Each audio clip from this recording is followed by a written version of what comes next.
It's that time of year again, where everyone's talking about the latest iPhone. The real question is it time to upgrade? So let's find out.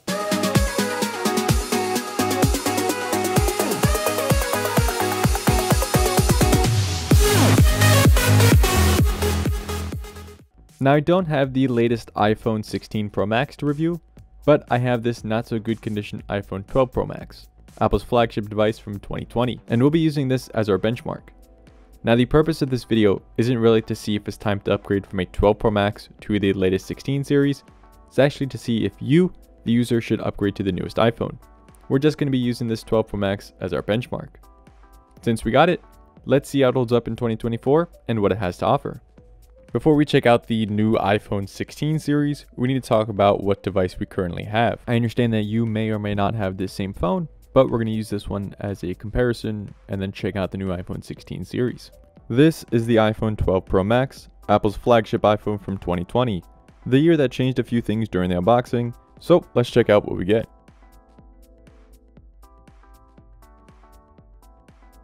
Unboxing the device, we get the phone, SIM ejector tool, the manual info, and a sticker, a USB-C to lightning cable, and that's about it. Speaking of the device has a lot of info to it, so I will try to keep it short, but we still need to know where we're coming from.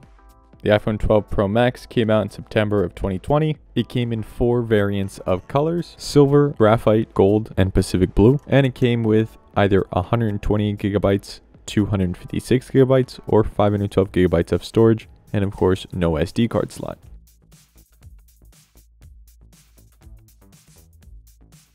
On the front, it has a 6.7-inch OLED screen that has a resolution of 2778 by 1284 pixels. The screen has a refresh rate of 60 Hz with a peak brightness of 1200 nits, as well as everything else here on screen. On the left, we have the mute switch as well as the volume up and down buttons. And then on the right, we have the power button, as well as the ability to turn into a shortcut button for Siri. And then on the bottom, we have the lightning port, which only supports USB 2.0, as well as the microphone and speaker port. On the back, we are greeted with a triple camera setup. We have its 12 megapixel main camera, which has 26mm focal length, a 12 megapixel telephoto, 65mm focal length, and then a 12 megapixel ultra wide that has 13mm of focal length. And don't forget our 3D LiDAR scanner and flash. Any of the features for camera we'll cover in software features. Its dimensions are 160.8 by 78.1 by 7.4 millimeters, or 6.33 by 3.07 by 0.29 inches. It weighs around 228 grams, or 8.04 ounces. Now I know this says 240 grams. I would just take the value of 228 grams that we found online, as this scale just could be inaccurate or just be dying. For its CPU, it has Apple's A14 Bionic Hexa-core 3100 MHz 64-bit with integrated graphics, 6 GB of LPDDR4 RAM, and non-expandable internal storage from 128 GB to 512. It has an IP60 water and dust resistance rating. Of course, not in this condition it won't. And of course, its battery is only a 3687 mAh non-removable battery at 14 watts. And that pretty much covers the hardware features. Now let's get into the device setup and check out the software features. The device setup is pretty straightforward, whether you are coming from a previous device or this is a first-time setup. Just follow the on-screen instructions and just skip anything you want to set up later on. Now, I don't know if Apple does this on purpose, but they have added so much to even the basic device setup that it seems like you're there forever. If you just want to get into the iPhone itself, just skip through everything and then you can set up everything later. But yeah, it's pretty straightforward in the sense of it actually outlines everything as you set it up. So let's see how we do it.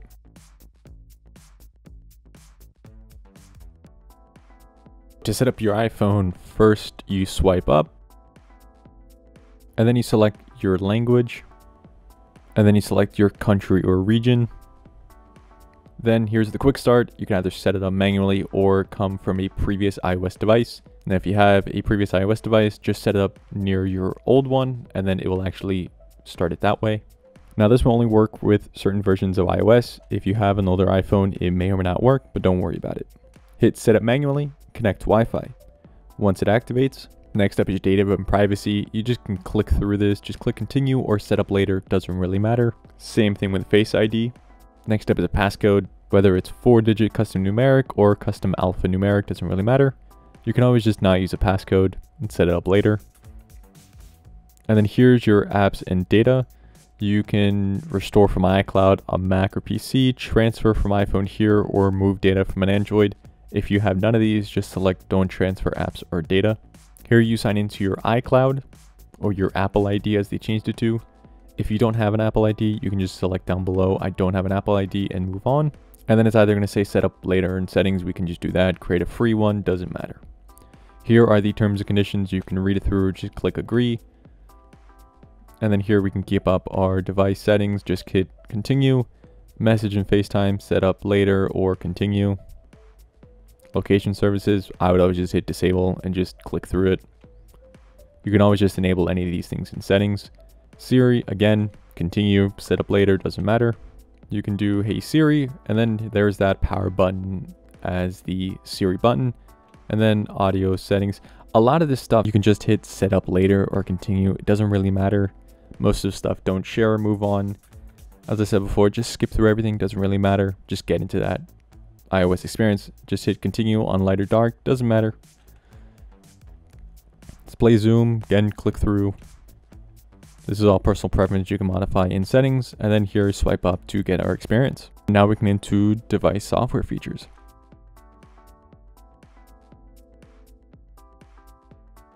So software features, this isn't device specific, but at the same time it kind of is.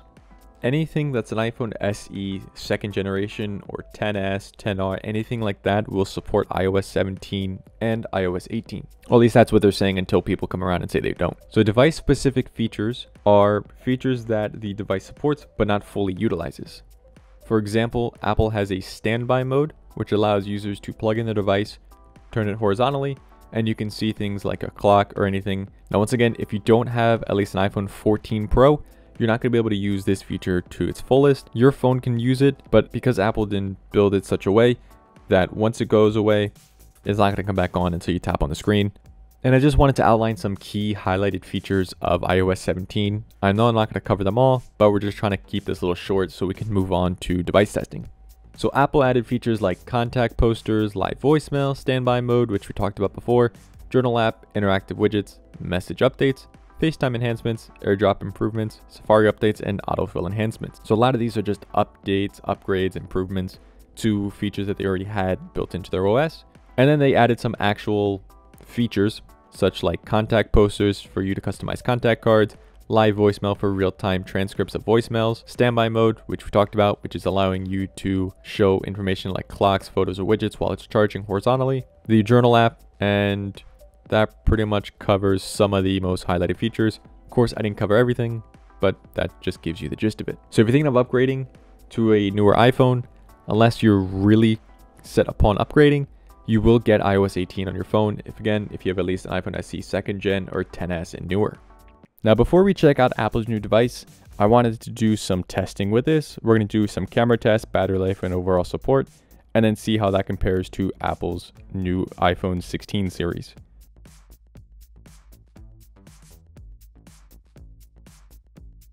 Starting out with our charge test, I used a 20-watt Anker wall charger and a lightning cable capable of that 20-watt charger. According to Apple, given these charging parameters, after 30 minutes, the phone should hit 50%, which it did. After an hour of total charge, the phone hit around 80% full charge, and then it dropped down to 1% every 4.6 minutes, resulting in about 2 hours and 35 minutes of full charge time.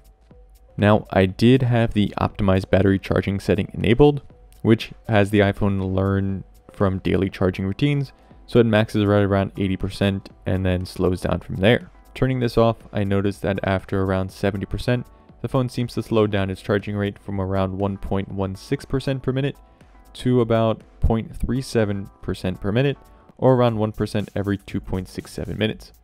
Then even slower at 92% to around 5 minutes per 1%, which brings us a phone with 100% charge in around 2 hours and 12 minutes with that 20-watt charger. After all this, I don't really think that setting really mattered, whether it was on or off. Now, we will go into battery test as well, but I just wanted to bring up that our device has a battery health of 87%, so your numbers may vary with all of this, even as well as charging. Speaking of battery tests, we did an idle test, media and playback test, and our gaming test. For all of these tests, we had the device connected to Wi-Fi with a SIM card, no phone calls came in, nor were location services running, so the tests were not 100% accurate for the day-to-day user, but here are our results. For idle, the phone dropped an average of 1.09% per hour, but something I've noticed with this test was when I went to use the phone for some basic tasks at 26% battery life remaining, in a span of 2 minutes it dropped to 16%. Now this can be due to the battery health, but I just wanted to bring it up. Once it hit 16%, it did stay there after being used for an hour and a half, which again is odd, but it's probably due to that battery health. Media playback was streaming content, listening to music, or even browsing social media. This was a bit averaged at 7.5 to 8.2% per hour, or around 12 hours of playback time, which leaves us with our final battery test of gaming. Light gaming consisted of Clash of Clans, Geometry Dash, Fallout Shelter, while the heavier games was COD Mobile. Our light games used around 20% of battery life per hour of gaming, while COD used about 60% in an hour of playback, but this is COD Mobile, so it does use a lot of battery. Real quick about OS support, it is fully supported with iOS 17 and the newest iOS 18. There are a few hardware limitations, such as the standby mode or anything to do with its always on display, as that is only in the 14 Pro and newer, but it pretty much is fully supported by the OS and the latest OS coming out. Now let's finish up this testing with our camera test and move on to comparing that iPhone 16. Before we dive deep into our camera test, we did a portrait, a photo, and a video comparison. Portrait on 1x zoom and 2.5x zoom, photo on 0.5, 1, and 2.5x zoom, and then video on 0.5, 1x, and 2.5x zoom. We also made sure to cover some nighttime photos to compare to. For some of the videos, we will actually explain what we're doing in each video. So let's see how this camera holds up. Starting out with our portrait camera tests, here we have portrait mode on 1x zoom with some light. Here we have portrait mode with 2.5x zoom with the same light. And then lastly, we have night mode with portrait 1x mode. There is no night mode for 2.5x zoom. Next up, we have regular photo mode at 0.5x zoom, 1x zoom, and 2.5x zoom, all with regular lighting levels. Here are some photos that we took at 0.5x, 1x, and 2.5x with low light levels. Some of the photos came out decent, but when you don't have a tripod to hold doing nighttime shots, it's actually really hard to get some quality shots. And then here we have these same night mode style photos, just with flash at 0.5x, 1x, and 2.5x zoom. And lastly, we have our video tests.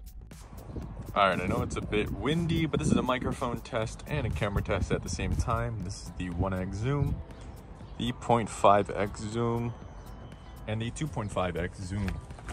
And then we can also just continue zooming in all the way to 7x, all the way back out to 5x, or 0.5x. Alright, so this is nighttime video. I mean, there is a little bit of light, but if we just turn the flash on, which I don't think I can do while I'm recording, so let's actually just back out for a second. And then this is with the flash. Again, HD 60. Nighttime recording is kind of mediocre when there's not a lot of light in the room. Again, 0.5, 1, 2.5. So recording at 1 is actually really, really good, with all the detail that it grabs. Now we're also gonna just record at 4K, so 1 second. This is 4K 60 with flash. This is 4K 24 with flash, which I don't understand why you would do it this way. And this is 4K 30 with flash. And that concludes our camera testing. I know that was a lot of information, but now we have the general idea of how a 4-year-old iPhone holds up. Let's see how it compares to the latest iOS mobile phone.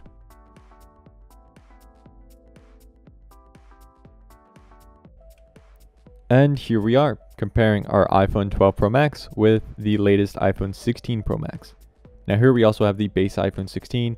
We're not going to be touching upon that. We just want to compare our flagship phone from 2020 with the latest flagship phone. So we're just going to touch upon its similarities and differences, trying to cut them down. There are a lot to go through, but I just want to keep this short so we can get on to our final aspect of this video. So the video was getting a bit long. It actually took me like 15 minutes to compare our 12 Pro Max and the 16 Pro Max because I went through each technical spec and we just saw the comparison that way. Instead of doing it that way, I'm just actually going to cut it up into any key important factors of the technical specs. If you want to compare your model iPhone, just go to Apple's website, click on iPhone, and then it'll bring you to a top bar here. You can click on compare, and then you can select any iPhone that you have all the way down to the first generation iPhone SE.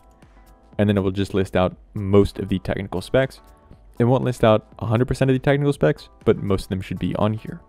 All right, but we're just going to use Apple's summary that they have here right below. And we're just going to quickly run through this. Here's pretty much a summary according to Apple. So bigger screen, ProMotion, titanium, action button, Apple Intelligence. Here's everything our 12 Pro Max has.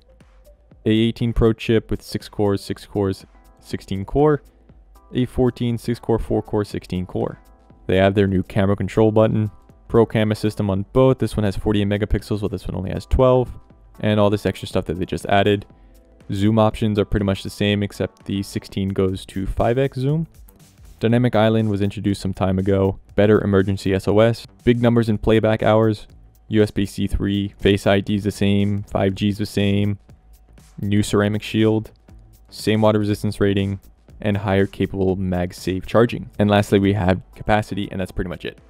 If you scroll down, you can see more into it, but that's pretty much just a cut down version of what the new phone offers versus our current phone. So if any of those are intriguing enough for you to upgrade, then I guess go for it. It's your decision no matter what. But in reality, if you have anything from a 10S or an 11, then maybe I would start looking at upgrading. If you have a data plan that actually has the path to upgrade every year or every other year with trade-ins, and it financially makes sense, then go for it.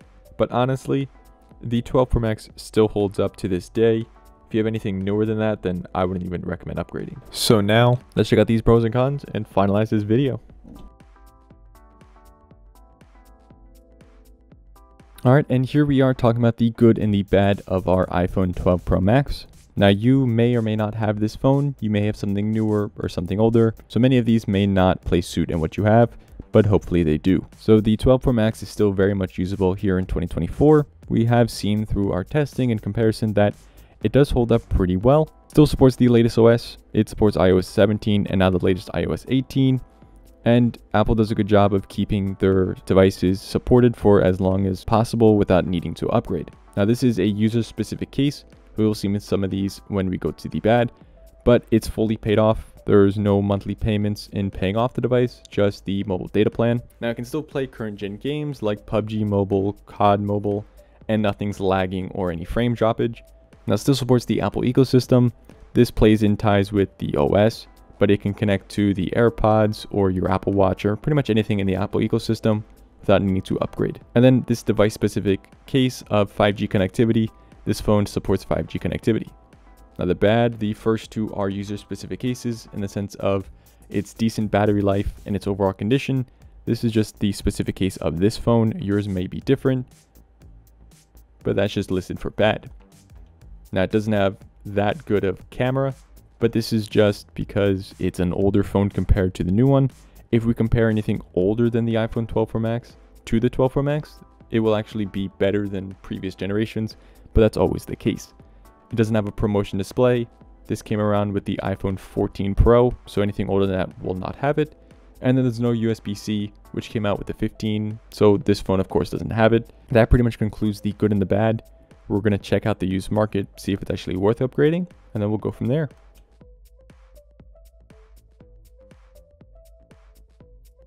So we decided just to look at going used because now that the iPhone 16 Pro Max and series is out, you can actually get a previous generation iPhone for a lot less and you still have that same feature set. So we're just going to scour eBay so we can find and then see what your options are. So here on screen we have pre-owned refurbished devices for the 11 Pro Max, which just came up on our search. So you can get a decent condition iPhone 12 Pro Max without any cracks in it for, let's say, $300 to $400 USD. I feel like the market's going to shift as more people buy the latest iPhone and start offloading their older iPhones on the used market. So if we move up to the 13 Pro Max, This one you can buy right now with 87% battery for $400 USD. Alright, so here we go. 14 Pro Max all day long. 800. That's a 13. 425 with a cracked front screen. 650 with 96% battery life. You can probably find some good ones like this one. 120 gigabytes, 14 Pro Max, $423 locked to T-Mobile.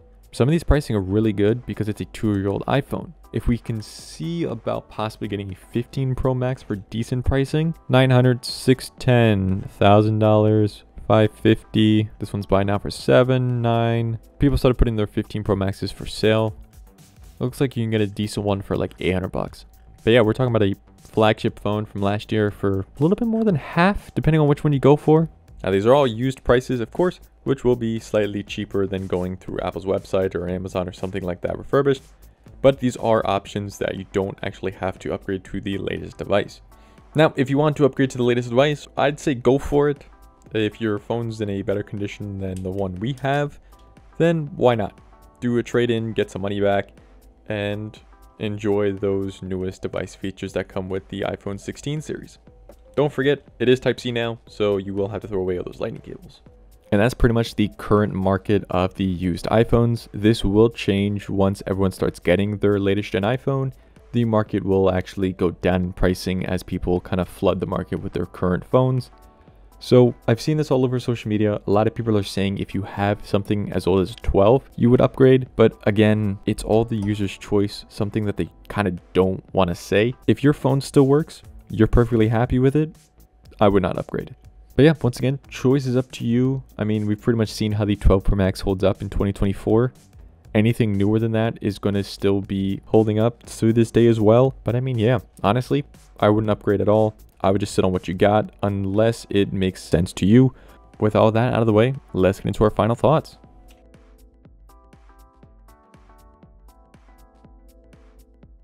And here are our final thoughts. If you're thinking about upgrading to the iPhone 16 series, here's a few things you might want to consider. The 12 Pro Max holds up pretty well to this day, even compared to some of the newer models.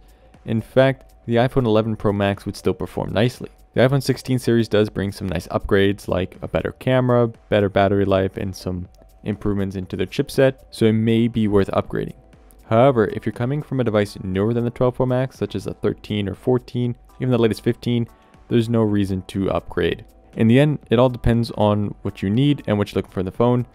If your current phone works well for you, there's no rush to upgrade. In my opinion, if you have an 11 series device, I would consider upgrading to a 16, but it's ultimately your choice. Just make sure you're upgrading for the right reasons. If you're not going to upgrade, then don't forget to cover the basic repairs like a fresh battery for your phone or replace that back glass unlike this one. Which brings us to the end. Thank you so much for watching. Don't forget to like, comment, and subscribe, and I'll see you all in the next one.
I just want to make a quick side note here. The purpose of this video wasn't to see really how the iPhone 12 Pro Max holds up in 2024, even though we showed it.